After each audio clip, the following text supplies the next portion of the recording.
এক গ্রামে এক দয়ালু কৃষক ছিল। তার খামারে দুই প্রিয় বন্ধু থাকত, একটি কথা বলা তোতা আর একটি সোনালি পালকের মুরগি। তোতা সুন্দর করে গান গাইতে পারত, আর মুরগি সেই গানের সাথে তাল মিলিয়ে নাচত। গ্রামের গানের প্রতিযোগিতায় তারা একসাথে অংশ নিল। তোতার সুরেলা কণ্ঠ আর মুরগির হাসিখুশি নাচ দেখে সবাই মুগ্ধ হল। তারা প্রথম পুরস্কার জিতল, একটা বড় ঝুড়ি ভর্তি শস্যদানা।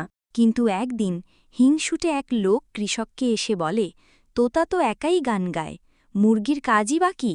এই কথা শুনে মুরগি খুব দুঃখ পেল, আর সে খামার ছেড়ে চলে গেল দূরে কোথাও।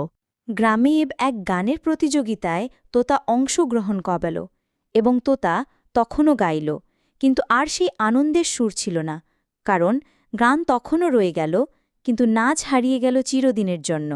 এরপর মুরগিটি আরও বেশি কাঁদতে থাকে, কারণ কেউ সাবস্ক্রাইব করেনি।